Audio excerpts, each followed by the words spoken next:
Hello, everybody. I'll tell you later. I'd like to welcome all of you in the hall and all of you who are joining us online. I'm Pranjal Sharma. We are joined by 4 very strong and passionate leaders to discuss how to tackle harm in the digital era. I think this is something that is a lived reality for all of us, and it's changing faster than we can realize. And the question is, how can we all come together to make sure that all stakeholders, all players, from government to civil society to technology leaders to regulators, have a common ideal to ensure that internet is a very safe place for everybody. I'm going to begin by a short introduction. On my left, Vera Jourová, Vice President for Values and Transparency at European Union Commission. Petra De Sutter, Deputy Prime Minister and Minister for Public Enterprises and Public Administration of Belgium, Office of the Prime Minister of Belgium. Melanie Dawes, Chief Executive Officer of Ofcom UK, and Julie Inman, eSafety Commissioner, Office of the eSafety Commissioner, Australia. And you will soon see the passion display when they tell us about the work and the effort that they've been putting in for the last few years, and I think they're committed for more. I'm going to begin by speaking to and asking Vera about a very basic question. We talk about digital harm. It's a new phrase, but the phrase itself is evolving. From your perspective and from European Union, how do you define digital harm? Yes, thank you very much for this question. By the way, I am over years selling the idea that there are not enough women in digital industry. Happy to be here with you, ladies. How do we define the digital harm? First of all, because the harm, not being defined, but being felt in Europe, was growing, it required at some point reaction from the regulators, but also from the society. And our reaction came after a period of gentlemen agreements we had with the captains of digital industry. We had an agreement against hate speech and disinformation. We had a special agreement with the digital platforms regarding the safety of products sold through the digital markets. But after this time of gentlemen agreements, we came to a conclusion that the harm, both to the society and to individuals, is too big, and that we need to have reliable and enforceable set of rules. And we have quite impressive list of the regulations. First of all is the Digital Services Act, which introduces very strict rules for the digital industry, which increases the accountability and transparency. And I think that this is the key thing. I proposed also the digital online advertising of political content, and, because I believe that we need to have stricter rules for selling politicians than for selling shoes or furniture. We have a special legislation regarding terrorism, and there are very strict obligations for the platforms to announce and to remove as soon as they find such content. We are now pushing forward the legislation to protect the children better. So the directive against the child sexual material. And last 2 pieces of legislation which are now again in the process, violence against women, which is broader, but for the first time we are introducing the digital crime against women. And the second thing, the harmonization of criminal offense called hate speech and hate crime. Because up to now in Europe we only have harmonized criminal offense when it comes to racism and xenophobia. But we want to cover all the cases of hate speech and protect all the parts of the society. One might say that Europe is really good in regulating. Yes, but we always have very good data showing that the regulation is needed. I didn't mention GDPR, which is the first big legislation which wanted for the first time to do one thing, to bring back the individual people, their digital lives under control. And it goes through all the pieces of the legislation I just named. Because we believe that without the empowerment of the people and without their better knowledge and better ability to defend their rights online, we cannot have a magic legislation which will protect people only top-down. That's why we wanted to do more for the individuals to be able to defend themselves. Sorry, I spoke too long, but and I've even forgot the question. I think you gave a very good context and made my life a bit easier. But if I come to Petra, we had this discussion last year as well, Petra, but from your perspective, you're implementing at the national level, but you're also personally passionate about diversity and equity. What has been the evolution of thought and implementation in the last few months? Well, to start with, Belgium is of course part of the European Union, so I would have to repeat everything that Vera has said, because we're trying to, we co-created that framework. Right. We're trying really to implement it, and it's all about safety online, security, and you didn't say it now, but we just talked about it, bringing everything about safety, security, offline, also online, and that has to do with rights and values, of course. If we cherish our values and we want to protect the rights of individuals, and we do that offline, we should do exactly the same thing online. I think that's the starting point. We are doing quite a few things in my country, indeed. For instance, for young people, we have the initiative, very soon there will be the Safer Internet Day that exists for 20 years. And so we have quite some activities around that anniversary, specifically focusing on children, on young people, with demonstrations, forum discussions, exchange of good practices with all the stakeholders involved, because you have really to make sure that everybody is aboard. That's what we're doing here as well, from the public sector, from the private sector, and academia, NGOs, and so on. I must say, in my country, in these topics, there is a lot happening bottom up. There's a lot of creativity, innovation, organizations that focus on young people, on also women. You just mentioned that as well. We need more women in digital domains, and it is actually very nice as a government to see all these initiatives and to try to facilitate them and to help them move forward. So I think implementing is the most challenging thing. We can discuss about principles and try to have the frameworks right. So what about the implementation is most challenging in your experience? Well, sometimes, again, you can discuss about the principles, and then something happens, and you have to discuss how are we going to tackle that. Maybe I could give an example related to, I think, the core of the things that we're discussing, how to keep the internet open and respect the freedom of expression and so on one hand. On the other hand, make sure that people are safe and look at privacy issues and so on. We have the famous data retention law. I don't know if you know that, but telecom operators, they should keep certain data, and they can be used for crime solving. For instance, judicial authorities can ask for them. And there you see that the authorities would like to be able to use these data more than today. For instance, for encrypted conversations, like WhatsApp, Signal, we know these systems. But if you allow that, you will immediately open a very important principle of this kind of communication, which is protecting the privacy and the security of people. You can see that the European Court, for instance, has said you can do no such thing. Data retention should be very focused and cannot be too wide.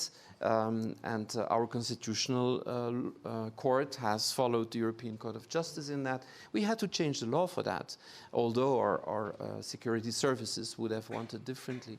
European Parliament as well has always taken the stance, if we're talking about privacy, individual rights versus safety, security, to really preserve the rights of people and the privacy issues. But this is really at the core of the discussion, and in practical cases it can really lead to decisions that we have to make that can be challenged in court, and this is how things evolve, of course. The sense I get is what is harm in the real world is harm in the digital world.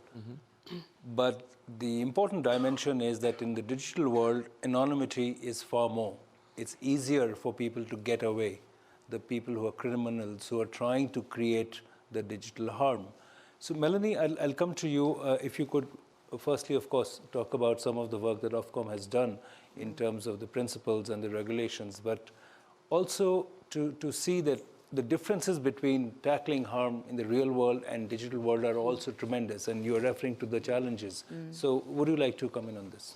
Yes, absolutely, and thank you for asking me to be on the panel, and thank you also to the World Economic Forum for the work that has been done to produce the principles, which are a really good high-level statement of how we will approach this very difficult question of tackling harm in the digital era without actually damaging the fantastic benefits that our citizens have from the modern internet and all the fantastic services that go with it. And I just want to emphasise that although, unlike Petra, we're not, I can't say that my country is now a member of the European Union, but our values are absolutely rooted in European values and in European law and international law. And so as we, as Ofcom, the online safety regulator for the UK, take our work forward, upholding freedom of expression and making sure that people are able to participate in online activities is going to be incredibly important as we also try to work out how to reduce harm as well. I should say that one of the important ways that we inform ourselves as the regulator in the UK, we are independent, we are not a political body, we are not part of the UK government. We very much believe in evidence, and we always start by asking consumers what they think. So to your first question, what is harm? What the British public says is that absolutely they love being online. Of course they do, we all do. We all have our phones with us all the time. But they do say now, and it's approaching around 60% of the British public say they want to see action, they are not confident, that the balance is right. And particularly parents say they don't feel confident that their kids are protected. They don't understand the modern internet well enough to know how to support their children.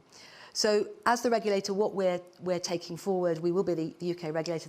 There's law coming through our parliament. It's moved onto an important stage in our parliamentary process just today. But we are already regulating some platforms under, in fact, some European law that was made part of our law before Brexit.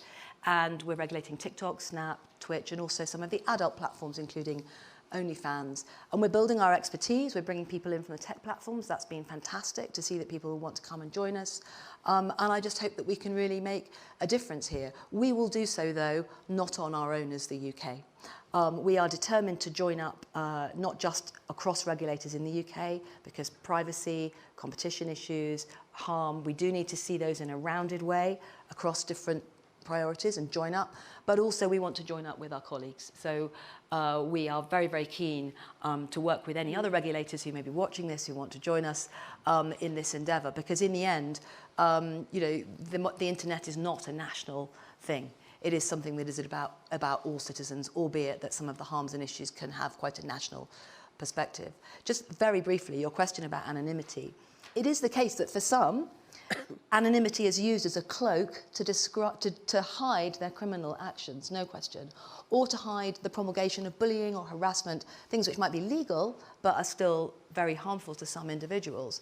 However, I think it's incredibly important also to respect that anonymity is the only way that some people in some countries, in every country actually, maybe people who have experienced domestic abuse, some who are actually experiencing political pressure or persecution, anonymity is often the only way they can participate online. So I am not in favour of a blanket anonymity is bad answer. But in some circumstances, anonymity can increase risk, and I would ask platforms to then think about how they address that. But that is very much how we're going to do this. I think black and white answers are not going to be the way of the world, some of the time. And so it's about risk, it's about adjustment, it's about mitigation, it's about deep understanding of the public and their views and their experiences. Clearly, I think that's one of the most critical challenges on how to balance it. Now let's travel from Europe to Asia Pacific, since Julie and I can say we are from Asia Pacific. Julie, you again, and I have to emphasize the fact that as an eSafety Commissioner, you're perhaps the first in the world. And that's a tremendous development for regulators, governments across the world. I know a lot of people know about your work, but still I would request you to give a little bit of update on how your office has evolved and where it stands today in terms of managing, tackling harm. Sure, thank you so much. And while we're not part of Europe, I couldn't be more pleased to see Ofcom and the European Commission and the Belgian government we felt very much like we were at the front of the peloton going up Mount Ventoux without anybody drafting behind us. So to be able to work together because the internet is global and we are countering the stealth, the wealth, and the power of the largest companies in the world. So we do need to work together, and we need to share, and we need to learn from each other's mistakes. And Melanie and I were just in Washington, D.C. in November, and we launched the Global Online Safety Regulators Network so that we could have a forum to help us coordinate, build capacity, and do just that, but also make sure that while we're going to have differences in our regulatory schemes, there would be common values that drive us together. We want to prevent fragmentation and regulatory fragmentation. We know that's a challenge for the platforms as well. So as we've evolved, I started as the Children's eSafety Commissioner because nobody can argue that children are more vulnerable than adults when it comes to online abuse. With a focus initially on child sexual abuse material, we are the hotline for Australia.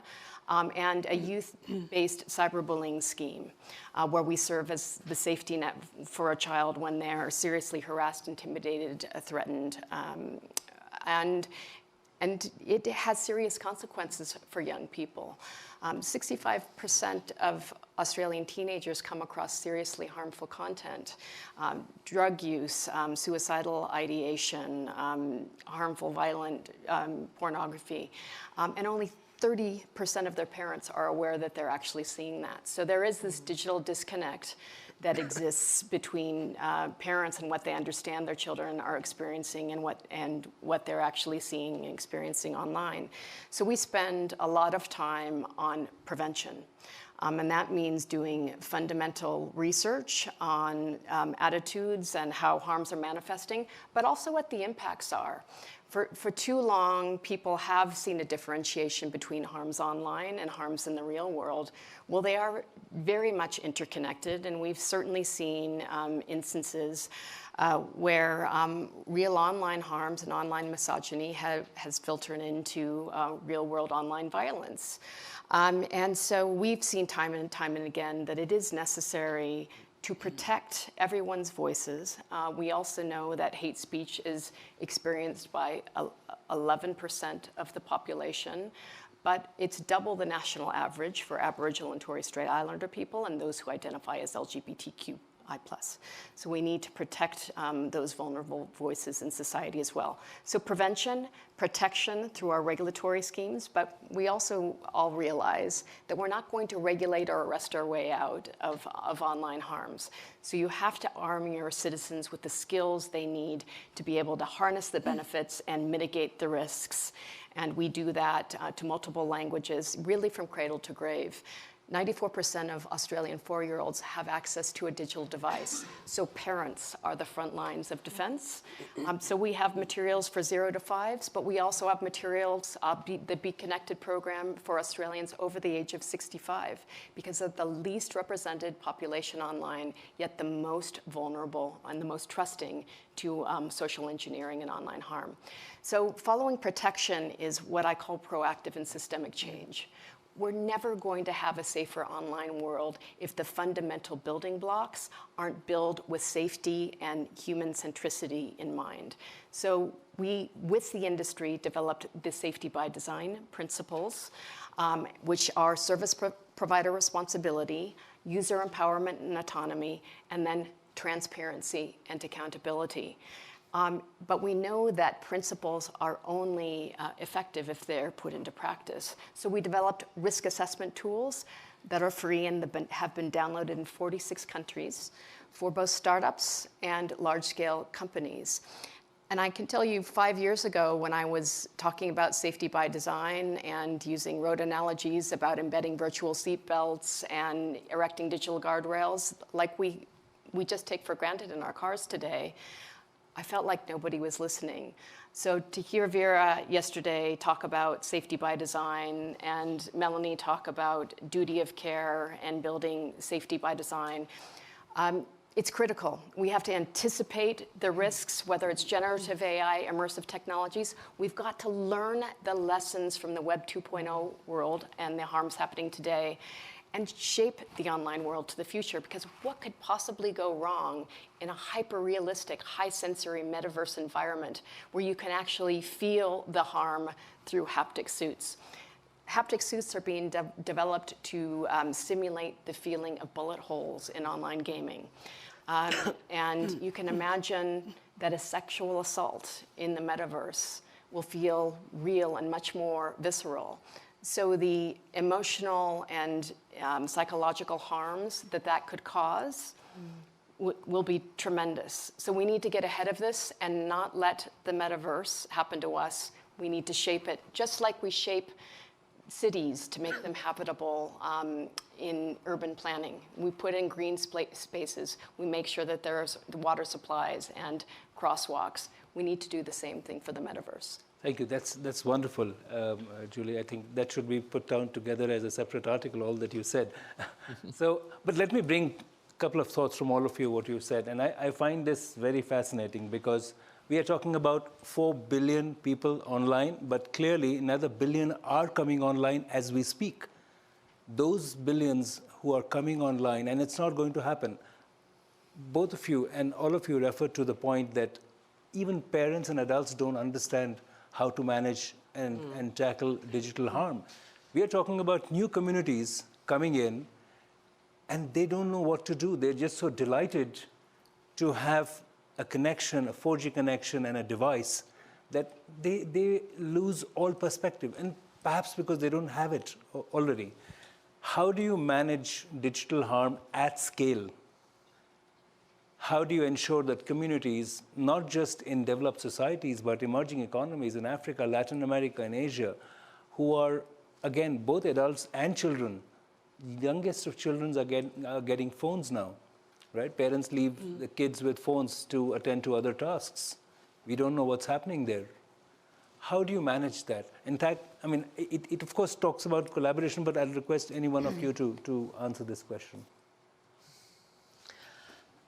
It's a very, very broad question. I think that when it comes to the children and to the overuse of those devices, I think that definitely it's the matter which... I'm talking about new users, Vera, because we're talking about people who are suddenly now getting online. Now, in Europe, they would have been online for a long while, but now they're facing harm. But I'm also talking about those who are just getting online. What do we do? I think that's a great question. Yeah, I mean, can I just come in on that one? I think this is why this needs to be about systems and processes. You know, it is not about, definitely not the UK regime, about individual judgments about particular pieces of content. Sometimes this is characterised as being about taking down content. It isn't. It is about design. It is about going up a level and going earlier in the process. And I guess if there's one thing I'm really asking of the social media and search platforms, it's to put safety by design up front in a way that privacy has been in recent years, but safety still is not. And if that can happen, then that will give assurance to new users that they can trust what they see. I think user empowerment and supporting the user, for example, to know how they want their data to be used, is also important, but I think it is sometimes overemphasized in this debate. I don't think we can expect users to protect themselves.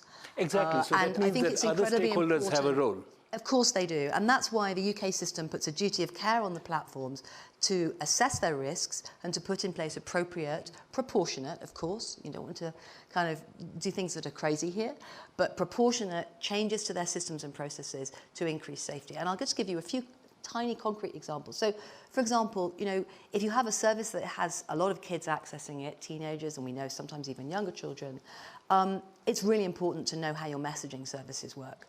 And if you've got unknown strangers who can access kids, that's an immediate risk of grooming, I'm afraid, and is a flag. Nothing to do with content, it's about the design of the platform. Another one, age assurance. If you're an adult site with pornography and you don't, you know, that's not appropriate for under 18s in most jurisdictions, it's actually not allowed. You need age verification. That can be done in a way that protects privacy. Again, that's a design issue, it's a tech issue. So this gets quite practical quite quickly, I think. That's why I'm confident we can solve some of these problems. And neither of those things would then allow the user, a new user, to have to work out and navigate their way through and know what to switch on or switch off. So it'll have to be about communities, not just countries. Petra? Yeah. Yes, so I agree with what you say. On the other hand, I think it's also, you know, something about digital literacy and digital skilling, because you know, if you want to drive a car, I mean, you're talking about people, they get a car suddenly, they don't know how to drive. You can say, well, we will design the car in the most safe way possible so that no accidents happen. You still will have to teach them how to drive that car. That you will need a driver's license. So also in emerging countries, it's the same thing as young people coming online or elderly people that suddenly, you know, they get a smartphone, they don't know how it works, and what happens then? You need to teach them. We have programs that we put in place to skill people, to really teach them how to work on the internet, to be efficient, to set up business and so on, but also how to protect themselves. It's also the whole issue of cybersecurity, of course. We have, you know, we're actually investing a lot in tools against phishing and smishing and all these things, so that people, not only technical just to avoid that, but also to skill people to recognize what is phishing, how not to, you know, follow certain suspicious links and so on. So the design definitely, but also the skilling of the people. And that is also, you know, in countries where people suddenly come online, governments have responsibilities to have, you know, programs to teach them how to work with the internet in a safe and responsible way. And this, I would say, would include financial. And I'm glad you mentioned about elderly people, because again, in many countries, suddenly elderly people have that. They have a digital bank access. They don't know how to manage their bank and financial services on a phone. It's easier to do it with a check at a bank branch. But a quick thought from you, Julie, and then, you know, all of you who have questions, please let me know. Right, thank you. I mean, again, I think all we're saying is this prevention has to be accompanied by safety by design, this proactive and systemic change, as well as the protections that we as governments can provide to our citizens. And when you're talking about the Global South, I think we all have a responsibility to take what we've learned and to share where we can. It's amazing to me, you know, in the wake of the pandemic, we had very significant lockdowns in Australia, and we're starting to see a phenomenon in our investigations team, and that is that you know, we as parents were just struggling to work online, to educate our kids online, and we kind of left our children to their own devices on their devices. And in many ways, people were more permissive with technology use. And Julie, this is global, not just Australia. This is global. So we were saying, I've got to do this conference call. Here's the iPad. And I'm sure you can go on TikTok. They're doing fun dances. So now we're getting reports from 8 or 9-year-olds who have their own smartphones, who are being bullied on TikTok or Snap or Instagram, where they shouldn't be. And once you are permissive and you give them that technology, you can't ratchet it back. So it really is about open conversations with parents and children, basic digital hygiene, talking to your kids about what they're doing online, like you ask them what happened at school, what you're doing in sport. And we've spent a lot of time trying to do this in multiple languages and for diverse cultures, and understanding that not everyone's going to talk to their children in the same way. We've got grandparents' guides. We've got an intergenerational program, so young people can teach senior citizens how to browse the web, how to do a video conference call. And we've got 150 different modules to teach senior citizens how to stay safer online. So this is going to be I think a constant battle, but also a constant opportunity, and we're never going to be able to stop now that we're starting. And I think we're all hopeful that more countries of the world will come on board. We know that the Canadians are looking at Online Safety Commissioner. Just yesterday, the Online Safety Commissioner of Ireland was announced. Singapore, New Zealand, others around the world. We expect that there will be a global network of online safety regulators in the coming years. That's a fantastic development, Vera. Yeah, of course, it makes sense because how you are listening to us, we all explain very similar solutions because the problems are the same, in fact, globally. And that's why I think it makes sense that we create the coalitions or the alignments which will help us to share what we are doing, but also to get the inspiration and maybe to forget some of the solutions which do not work for the society. I wanted to say before that indeed also in Europe there is developing quite fast the impetus on the prevention, especially for the children and for the newcomers. It's under the remit of the EU member states. But I think the fact that the member states started to do more and also to use the EU funding for education and prevention started after COVID. Because, by the way, COVID showed to us how easy it is to know how easy it is. That the fact is that by transferring the education to online sphere, we suddenly saw that several, maybe millions of children were heavily discriminated. Suddenly it disclosed the gaps. And COVID had a very brutal potential to increase the gap. That's why we said, wait a minute, this must be stopped because we don't know how long the COVID lockdowns will go on. So that's why we try to invest in hardware also and in the education, so that the children who are behind can catch up. Yeah. So that's actually the point which we were discussing about when digital inclusion. And earlier at Davos, there was a session and discussion on making sure that digital connectivity reaches everybody at scale rapidly. So that's what we were referring to. I'll come to you first. And can you please introduce yourself? And Hi. My name is Nikita. I'm from Pakistan, and I run a non-profit organization called Digital Rights Foundation. And first of all, it's so refreshing to see almost all women panel here. I'm the almost part. Yeah. But adding to what everyone said on the panel, I wanted to shed light that digital harms is a very tricky and complex issue, and there is no one solution. We have been talking about regulations, regulatory framework. It's really good to see that EU is setting a good precedent.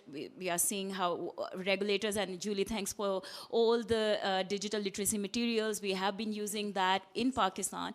But at the same time, it's important to keep in mind that not all jurisdictions and governments are going to have good regulatory frameworks around tackling digital harms, and how governments translate digital harms is another subject. So I think it's very important for us to look into other solutions.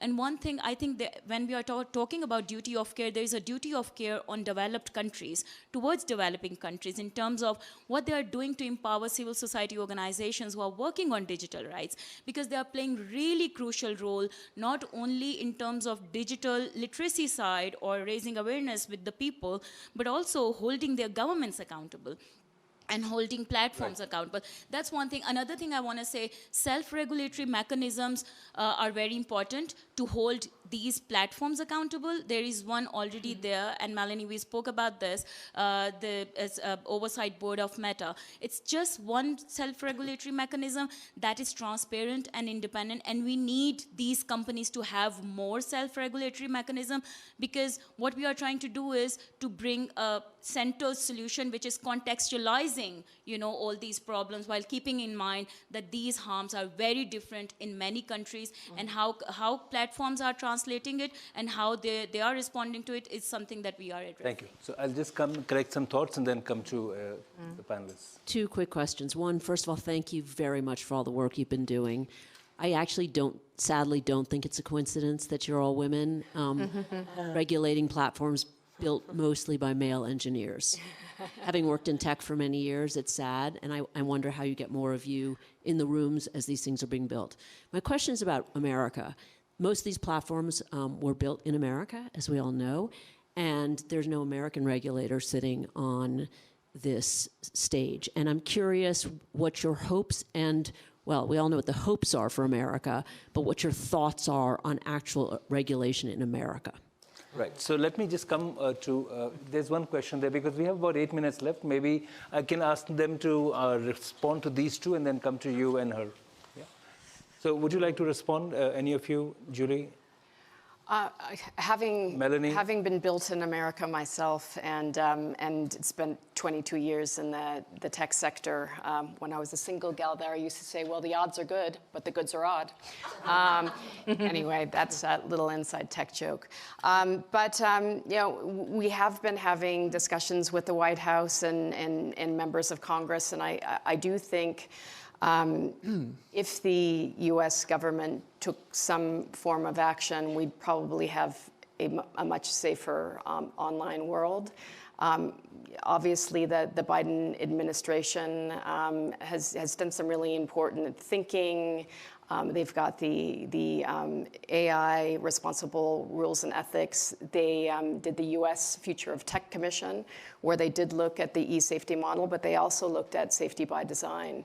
So think if there were a self-regulatory scheme around encouraging US-based companies to ensure that safety and human centricity and risk assessments were a critical part of the design process, actually the design, development, and deployment process and the refresh process. And I have to say that I think the gaming companies are really recognizing that user retention, that safety by design, it makes good business sense. They hold on to users when their platforms aren't toxic. In fact, one of the gaming companies I met with at the end of the year has their trust and safety team in with their revenue generating area. So it says if we have a better, more positive, safer, less toxic platform, we're actually going to retain our gamers and users. So that gives me a bit of hope. Thank you. Yeah, well, I mean, look, I think in a way, if I can answer both questions with the same sort of answer, I think some of what we will do collectively as regulators with others, and indeed working in partnership with the big companies themselves, is to set new global standards. And that will hopefully have an impact in some areas on all citizens in many, many countries, including the US. But there will be areas where it's very, very much about national context.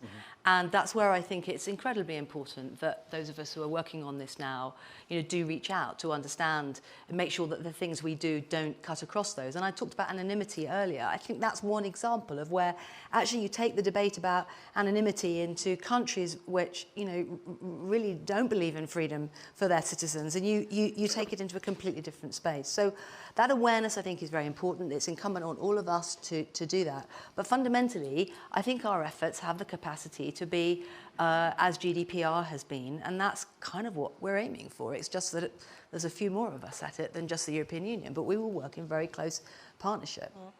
I fully agree with that. I think there must be examples of harm that we all agree upon that should be banned globally.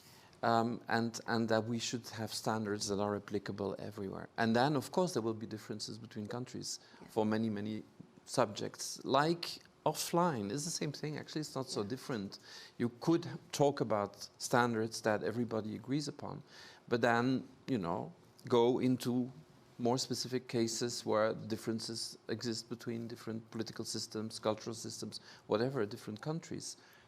But we could make the effort to start to think about where do we agree upon. Child pornography, I think, should be globally accepted, that we should ban this, and we should fight that.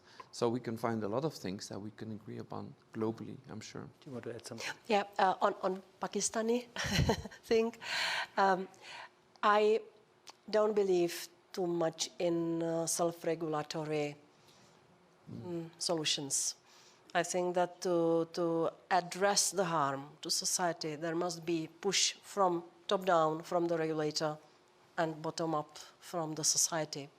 I think that that's a great point. Even to push the platforms to take the voluntary commitments requires this both sides push. So good luck.